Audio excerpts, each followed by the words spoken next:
So you try to make yourself smaller. You try to pour out just a tiny manageable trickle. You hold back the tide of who you really are. Too intense, too emotional, too sensitive, too loud, too needy, too passionate, too deep.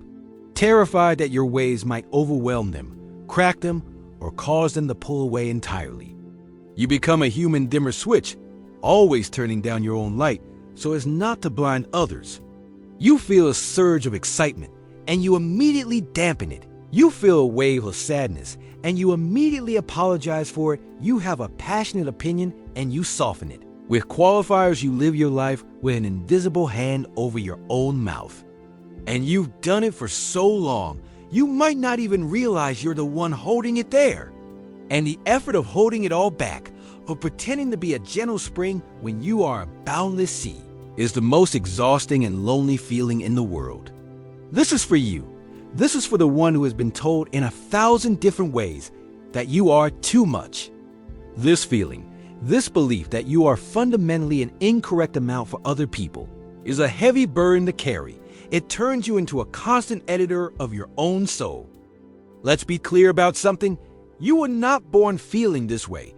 This is a learned belief. Somewhere along the line, you received a message.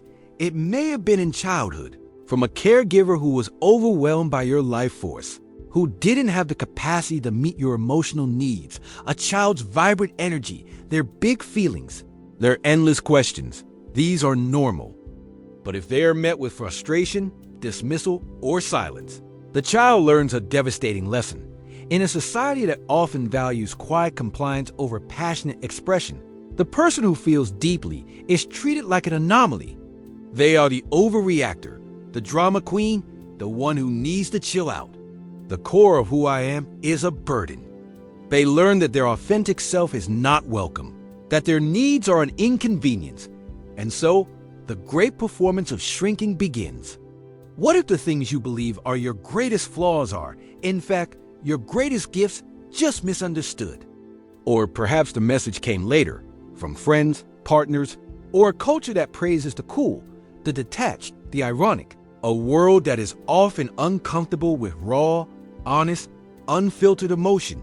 What if your sensitivity is a form of high-fidelity perception? You don't just hear the music of life.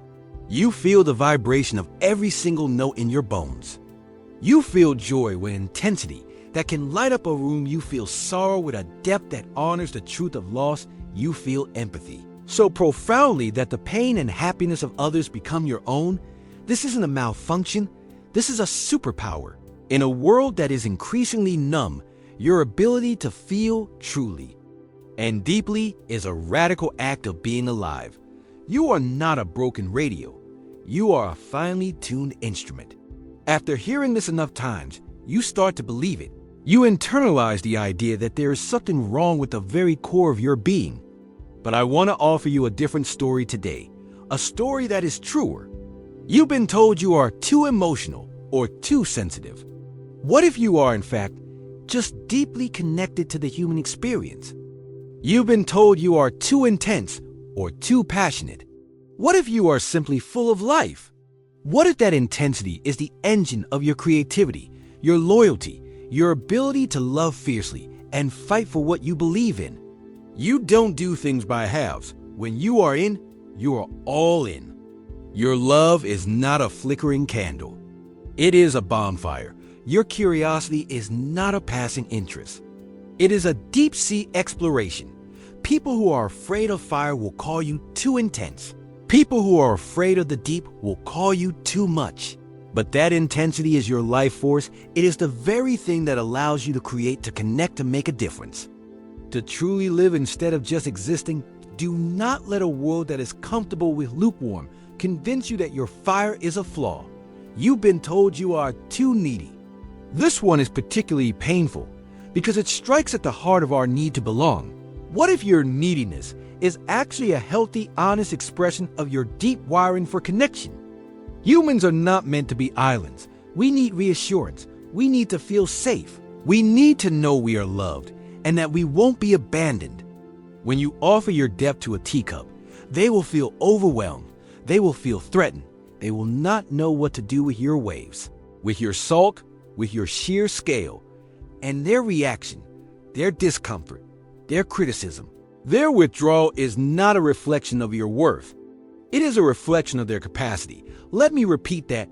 Their inability to receive you is not a reflection of your value. It is a reflection of their limits. Many who feel too much are simply people who may not have received consistent, secure attachment in their past. Your desire for closeness is not a character flaw. It is your heart's courageous and vulnerable plea for a fundamental human need.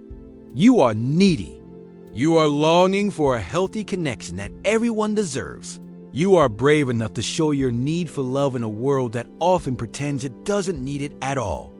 So let's go back to our ocean and our teacup. The problem has never been that you are an ocean. The problem is that you have been taught to judge your own vastness by the standards of a teacup. You have been trying to contort yourself to fit into spaces and relationships that were never meant to contain you. The healing from this feeling does not come from learning to be less. It does not come from successfully shrinking yourself into a more acceptable shape. It comes from giving yourself permission to be the ocean. It comes from a radical act of self-acceptance. It is the moment you finally stop apologizing for your own waves. It is the moment you realize that your depth is not a burden. It is a beautiful and powerful truth. The journey is to stop seeking out teacups and hoping they will change. The journey is to learn to love your own ocean, to explore its depths, to cherish its storms, to find beauty in its tides. And a funny thing happens when you do this. When you stop trying to be less, you create space for people who are not afraid of your depth. You begin to attract other oceans or deep lakes or strong ships that were built for a sea like yours. You find the people who are not looking for a teacup. They have been searching for an ocean all along. They will not ask you to be smaller. They will dive in. So today, I invite you to take your hand off your mouth. Let a little bit of your light out. Feel one of your feelings without judging it. Speak one of your passions without apologizing for it. Your muchness is your magic. Your muchness is your art. Your muchness is your gift to the world. Please, don't ever let anyone, including yourself, convince you otherwise. And if you'd like to continue this journey of self-acceptance with us, we'd be honored if you subscribe. Be you, all of you. It's more than enough. It's everything. Stop editing your own soul. You are not too much. You have never been too much. You have just been trying to give your magnificent, infinite, and beautiful self to those who do not have the space to receive you. If this story felt like your own, you are not alone. There are so many of us oceans out there. Feel free to share a thought in the comments if you feel comfortable.